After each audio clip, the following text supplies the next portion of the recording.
भारत पाक की दुश्मनी में क्यों छुप गई नीरज नदीम की जिगरी यारी। जहर घोलने वालों को लेनी होगी सीख। पाकिस्तान के नेताओं सुनो, आईएसआई के आकाओं सुनो, दुश्मनी को दोस्ती में कैसे बदला जाता है, इन दोनों से सीखो। मैदान में दोनों एक दूसरे से टकराते हैं, मैदान के बाहर दोस्त बन जाते हैं। हर दीवार गिरा सकती है ये दोस्ती। मोदी के रास्ते पर चल पड़े नीरज चोपड़ा। इस कहानी को सुनकर आप दोनों देशों की दुश्मनी को भूल जाएंगे। भारत पाकिस्तान की जब भी बात होती है, दुश्मनी और जंग की बात होती है, दोस्ती की बात कोई नहीं करता। आज हम आपको भारत और पाकिस्तान के उन दो जिगरी यारों के बारे में बताएंगे, जिनकी कहानी न केवल दोनों देशों के लोगों को सुननी चाहिए, बल्कि सियासतदानों को भी ये कहानी जरूर सुननी चाहिए। मैदान में जब दोनों दोस्त एक दूसरे के सामने आते हैं, तो दोनों अपना फर्ज, अपने देश के लोगों की उम्मीद पूरी करने की कोशिश करते हैं। इसके बाद जब बारी नफरत की जगह दोस्ती का हाथ मिलाने की आती है, तो दोनों हाथ नहीं मिलाते, बल्कि कसकर गले लगते हैं, खूब बातें करते हैं, मुश्किल समय में एक दूसरे के लिए खड़े हो जाते हैं, बेखौफ एक दूसरे का साथ देते हैं। बेशक ये दोस्ती केवल 3 साल पुरानी है, लेकिन इस वक्त इस दोस्ती की मिसाल दी जा रही है। ये कहानी है नदीम और नीरज की। नीरज तो नदीम के लिए उनके गुरु हैं और नदीम नीरज के लिए उनके शिष्य। गुरु शिष्य की ये जोड़ी दुनिया को दोस्ती का एक गजब का पाठ पढ़ा रही है।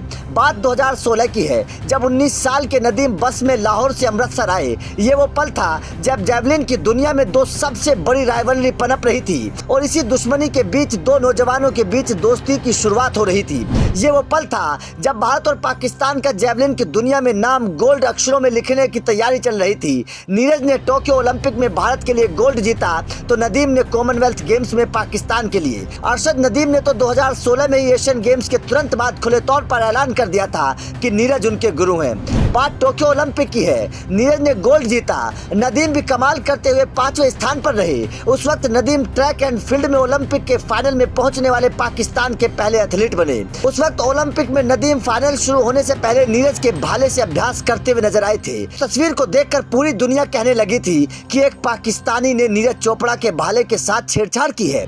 उसके बाद बवंडर मच गया, कुछ राजनीतिक लोगों को जहर घोलने का मौका मिल गया। बेशक दुनिया कुछ भी बोल रही थी, लेकिन नीरज ने नदीम का साथ दिया। नीरज ने साफ साफ कहा कि नदीम ने कुछ भी गलत नहीं किया, ये सब नियम के अंदर ही था। और उन्होंने ये भी कहा कि गंदा एजेंडा चलाने के लिए उनके नाम का इस्तेमाल ना किया जाए। उसके बाद साल 2022 में नीरज ने वर्ल्ड एथलेटिक्स चैंपियनशिप में सिल्वर जीता था। वहीं नदीम 86.16 मीटर के साथ 5वें स्थान पर रहे। उन्होंने एल्बो इंजरी से वापसी की थी। नदीम का जोश बढ़ाते हुए नीरज ने कंपटीशन के बाद उनसे कहा कि चोट से वापसी के बाद उन्होंने कमाल का प्रदर्शन किया।